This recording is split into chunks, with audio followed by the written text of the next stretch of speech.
Hello, it's Dr. Rhonda Johnson. Today's Monday, April 15th, 2024.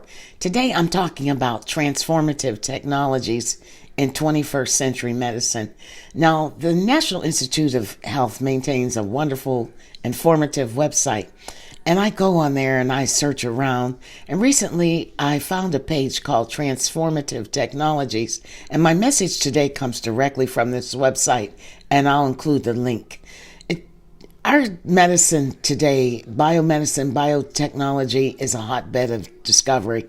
All these new medicines, devices, and tools will revolutionize health. Now, technology drives science, and science drives technology to tackle scientific problems. And this biotechnology development requires input from biologists, chemists, mathematicians, engineers, computer scientists, just to name a few. Now, the NIH website lists 4 examples of 21st century promises that will shape medicine in the future. The first one is regenerative medicine. Now, NIH researchers have already created rhythmic artificial hearts in the culture dish that contain different cell types that make up a human heart. These cells beat in rhythm and can conduct themselves. They've also created a lung on a chip.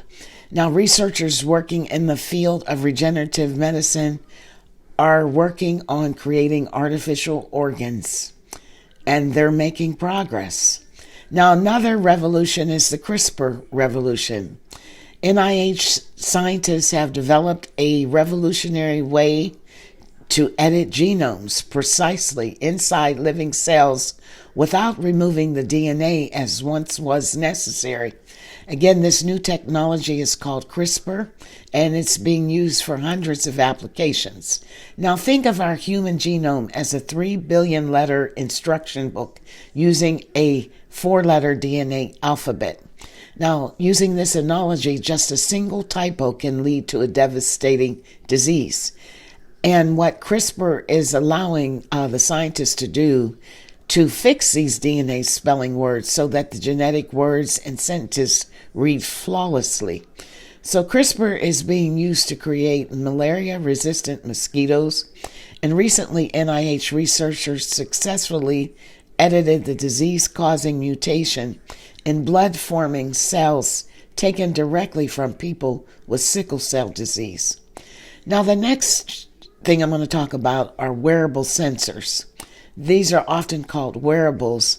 They're used by people in partnership with their healthcare providers, and they may be able to monitor vital signs, blood oxygen levels, and a wide variety of other measures of personal health. Lastly, molecular freeze frame. This involves the use of cryo-electron microscopy, so named for the requirement to flash freeze a biological sample before viewing it, and it's transforming the understanding of cells and many of their working parts. NIH-supported scientists are using cryo-EM to capture accurate details of disease-causing viruses such as Ebola, Zika, or HIV, as well as proteins involved in conditions such as cystic fibrosis, cancer, and Alzheimer's diseases. So stay tuned, folks. Things are changing. Technology, biotechnology will cause advances in medicine by the end of this century that I can't even imagine. And that's my message today, and I'll be sure to include the link.